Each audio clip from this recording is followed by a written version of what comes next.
Hello. Eleanor here. Trevor here. And we are from Topocata, a small indie animation studio based in Hertford, UK. And we specialise in our own animation technique, which is using paper puppets and motion capture. Yes. And this is for all you creative types out there who are interested in finding out maybe tips and tricks from a small professional studio. And you've got a tagline that I keep forgetting. Yes, it is making a big impact with no small media. That's the wrong way around. It's using small media to make a big impact. Wow. It's good when you say it the right way around. We do need some practice on that. Yeah. Okay, so should we start with an apology? Yes. Go on in. Sorry, we weren't here last week.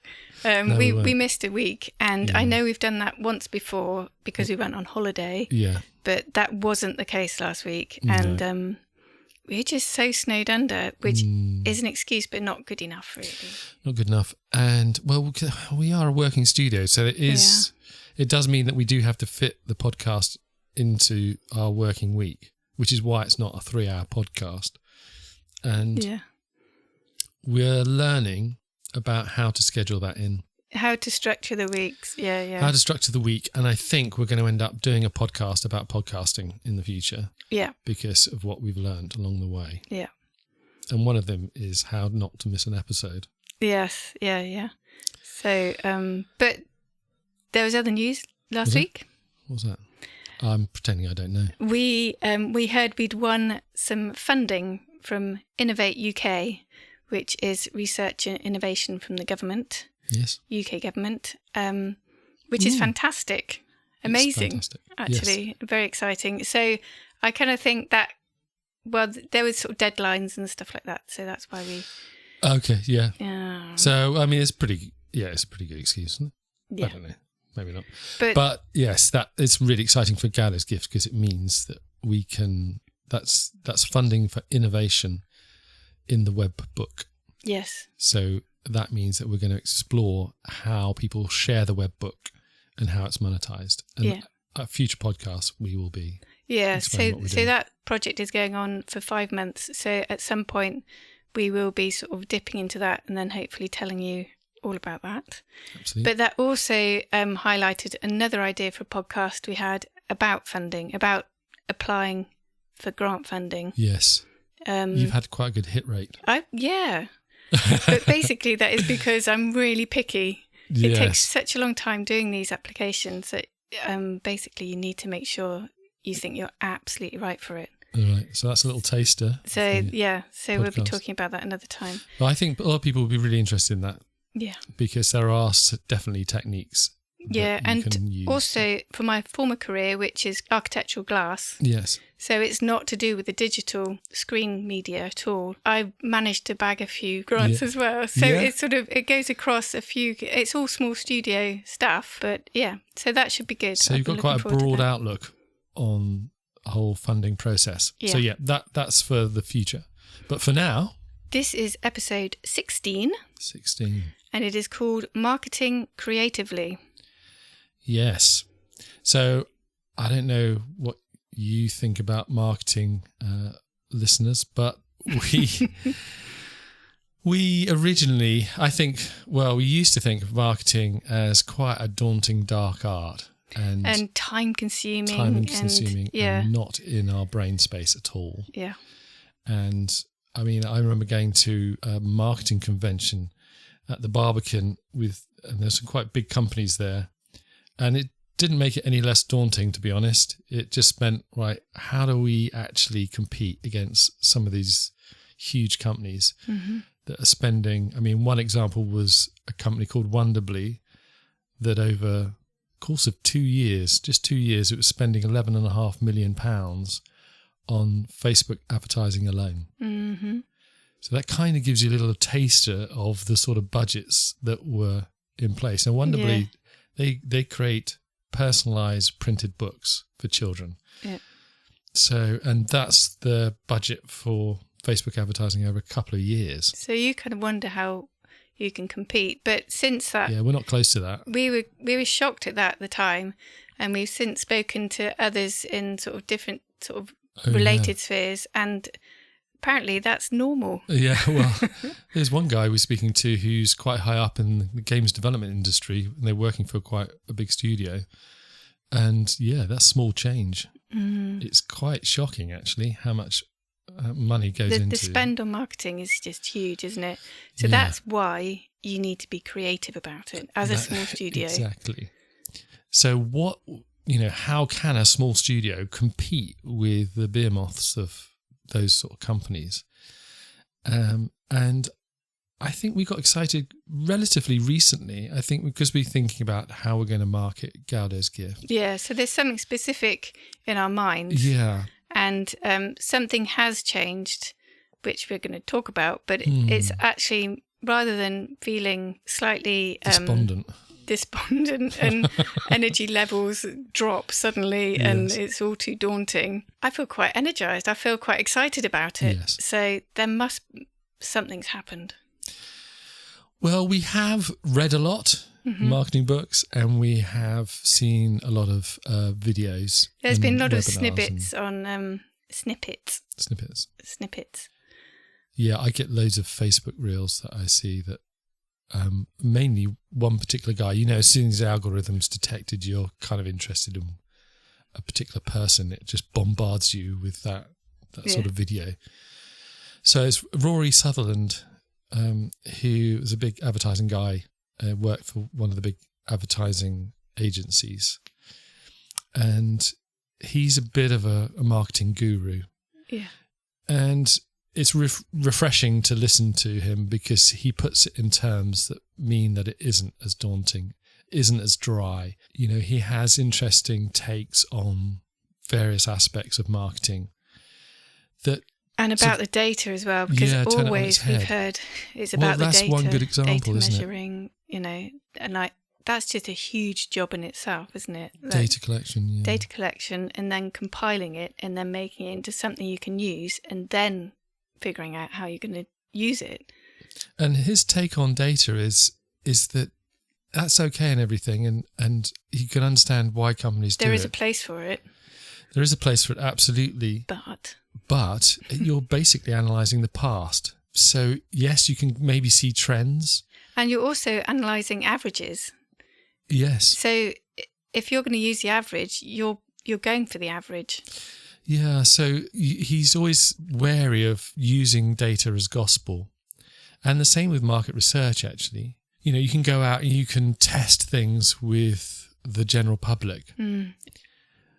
But you can't take that as gospel either, because what people tell you when you're interviewing them about a product can depend on the situation that they're in, i.e. they're being interviewed, what's the environment they're actually in as you're interviewing them. And also that people's behaviour is different, when they might say, yeah, I absolutely will buy this product. This is amazing. I absolutely would do it. And then when they're placed in the position then they don't. Yeah, they're in the spotlight of price and cost, and they actually have to put their money where their mouth is. That can just disappear. Yeah. But also they don't know, quite often they don't actually know what they think. It's that, like, the perceived value is not actually, is more unconscious. Yes. So that when they're consciously telling you their opinion and what they would do and what their behaviour might be, doesn't always correlate with what they would actually do in the circumstance. I think it is exactly. They're in a different state of mind when they're actually browsing, for instance, rather than being in a room under the spotlight of market research. And we found that a little bit with Gaudo's gift, didn't we? That we had a version that was on the Apple Store. So we had a chance to sort of show it to children and get their reaction and see them interacting with it. And sometimes actually it was maybe just we'd get the parent to film the children using Gaudo's gift, the storybook, on their laptop or whatever. On the parents' laptop, not the kids. And the behaviour of the children was different because the parent was filming them. Was watching, yeah. So, and it's like a performance or something. Maybe there was a bit more of a performance in there. And with two children together, maybe siblings, there was a little bit of vying for attention. That sort of showed that the circumstance of what the situation that they were in affected their behavior rather than getting a true reaction. I mean, it's very difficult, isn't it? Because at any stage you're recording the behavior. Mm-hmm. I suppose people would talk about collecting data through the browser itself. So you're getting analytics. Yeah, there's a lot of it's to do with analytics. But that's a hell of a lot to interpret as well, isn't it? Yeah, and again, if you're going for averages, which you probably would once it's sort of data like that, then you'll just sort of end up going to the middle of the market as well. And quite often when you've got a product and you've got a specific sort of segment of users or who you're aiming at, it's going to be not middle of the market because that's where all the competition is. Yeah. So you're going somewhere else. Then I suppose it's getting the data for that. But then, I mean, it's just such a huge job in itself. What we were really excited about was actually being creative with the marketing itself. Rather than, stopping. We created an amazing product or service or whatever it is you do. Yes. And stopping there and then going, right, we have to market this now. And then that immediately feels like you're salesy or pushy or yes. That doesn't feel great. No, it doesn't. But when you think of it as it's still the creative process and you're engaging with people and you are actually genuine and you genuinely think this is going to really change their lives for the better, then it doesn't feel like you're being so pushy. Yeah. You're just sort of enlightening them. Exactly. Well, which is what's happening, isn't it? Yeah, yeah. It just depends on how you see it, and you shouldn't ever feel like you're pushing something onto somebody. That is completely wrong because, in some ways you feel like you're spamming them. Well, it will feel wrong for them as well. Yeah, exactly. So you probably won't succeed. Exactly, yeah. So, it's definitely seeing it in a different light. Yeah. I think changing your mindset about how about marketing itself it changes the game significantly, I think. Yeah, so I think it's about carrying on the way your product is. Like you found a fantastic example, didn't you? Yeah. Just recently. Yeah, the surreal cereal. Yeah. We've got a couple of examples actually, but and I'll place links to these because they are really good examples of creative marketing where they've taken a different route. So you don't always have to go through the normal channels. You should think about how you reach your audience as well. But theirs, I suppose, was still on social media. And basically, if you're going to bring out a cereal... They're UK-based at the moment, aren't they? Yeah, they are UK-based. If you bring out a cereal, you've got to compete with other cereals. So how do you stand out? Because everybody knows going to the supermarket and you look at the boxes of cereal, each brand has to have its own take on cereal. How do you get people excited about that? It's essentially the same stuff. Some stuff is better for you and some stuff has got more sweet stuff in it. But generally you eat it for breakfast. That's kind of it. So they're appealing to not to children at all. It is the adult market, but it's very tongue-in-cheek. It's very playful. They use very distinct bright colour backgrounds with very often big black chunky text. Yeah. So they've got a very definite brand, but they thought, okay, we don't have the marketing budget of a lot of the bigger brands that people are used to. They're competing with, yeah. So they decided that they couldn't afford famous people to advertise the cereal. Yeah. So they found people, they did find Michael Jordan, but it wasn't the Michael Jordan that everyone knows. That everyone's expecting, yeah. Dwayne Johnson, but it's not the Dwayne Johnson, The Rock. They found another Dwayne Johnson, just somebody had the same name. And so they could have billboards with Dwayne Johnson says this is the best cereal he's ever tasted. And then there's a picture, and it's obviously not the same, The Rock. And so that's hilarious because we're let in on the joke. Yeah. They're not lying at all. No. He did say that, but also it's just a guy from down the street. Yeah. So that's the kind of joke. And there's a whole series of just jokes like that is really engaging and basically you want to know more. They're always being a bit cheeky, basically. Yeah. And that has become part of their branding. For anyone who in tune with that, they're going to get attention on their product. Yeah. So I did think that was a really creative way, just a mindset of thinking, right, okay, we haven't got that budget that other companies have. So how do we get around that? Yes, yeah. And that was a brilliant solution. It might seem risky, but if it doesn't seem risky, I think it's not really worth it. Yeah, you're not pushing to the extreme that you could if it feels kind of safe. Yeah, there's another guy. You've got his book, Be More Pirate. Yes. And I've been to one of his seminars, and Sam Cunliffe, and he basically talks about being more pirate, obviously. Yes. It just means being a bit more maverick in the way you think about your marketing. Well, he had the quote from Steve Jobs, didn't he? I'd rather be a pirate than go into the Navy. Which is true, isn't it? Yeah. And I think he did some pretty daring, barely legal, I think, actually, sometimes things Sam Cunliffe, to promote his book. He nothing terrible, but he didn't he? There's bill posting. Bill posted on the publisher's windows, his own publisher's windows. Yeah, not for long, I don't think. Not for long, but it got noticed by Richard Branson, who retweeted it. Yeah, and that just skyrocketed his sales. So that was maybe a bit daring, but it's an interesting, once again, thinking in a very different way. Yeah, what can I do that's genuine to him? Yes. That's gonna get a bit of attention. A lot of the time, it's how people feel when they use your product or see your work. Yeah, I know where you're going. So basically, not listing everything it can do. Yeah, just a feature list, which is what we were doing before. It was, and now we realise that we're so proud of all these things that our product could do. We wanted to tell people about it, but basically, you need to key into what those things are going to make them feel.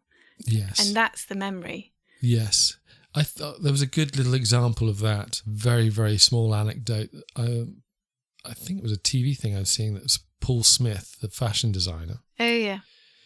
And he said they were one of the first to put the receipt in an envelope, which sounds very kind of... Well, not just an envelope, like a lovely kind of card. Oh, yeah. Special card with an emblem and everything else on it. So you're then presented with this thing that you could then keep, rather than stuff this little bit of paper in a pocket with your tissues. Yeah, and something about that was a very small thing to do. It wasn't majorly expensive thing to do, but it makes massive difference to the way that people feel when they went to a Paul Smith store. Yeah, that kind of keys in. Also, I've been reading, again, someone we've spoken about before, Seth Godin. Yes. And he's got another book called Free Gift Inside. Right. So, and that again is about thinking of what you can essentially give away that doesn't cost you much, that is going to make that person feel so much more about your product, and therefore it'll be in their memory, and therefore they'll either recommend you or your service or product, or they'll be back because it made them feel so much better than others. But it's not a big deal for you as a company or you as an individual to actually do that thing. No. And I think this is something that Rory Sutherland says as well, that it's actually quite hard to measure those things. So when we're talking about metrics and the data and the market research... What is it you are measuring? Yeah, what are you measuring? Because actually some of the most powerful things that people remember about your work or your product isn't necessarily something that's measurable, quantifiable in that way. Although marketing departments obsess about those things, it's true. There's a lot of other things that maybe they miss, really draw customers in, but they don't even really notice, or they don't place a value on. Yes, yeah. So if you can think of things around your work or around your product that would make a massive difference with a small tweak, that maybe aren't the measurable things, but they make people feel a certain emotion about your work, then it's worth considering. Think about that. I think it really can add value. Yeah. And that, again, that's the perceived value, isn't it? Yes. Yes, absolutely. So that's actually something that we're going to be exploring. And I think we probably end up doing a podcast about customer behaviour as well. Yeah, customer behaviour. Because there's a whole dark art to that. And that we're just touching on that there with how people perceive things. understanding that is real key to how you can market things. Yeah. Do you think we've covered everything? Yeah, I think so. We've covered a lot. I think it's quite a big I think there's more to come subject. because, again, because we're doing the Gaudes gifting and we've got this money for the innovation, that in itself is going to be integrating the marketing into the product itself. Yes. So there is more to say, yes. But we'll come back and do that another time. Absolutely. So we'd love to know how other people are marketing their work, or any tips they have. Leave in the comments. Yes, absolutely. As always, you can leave that in the comments on the blog. I'll place a link to our blog. Mm-hmm.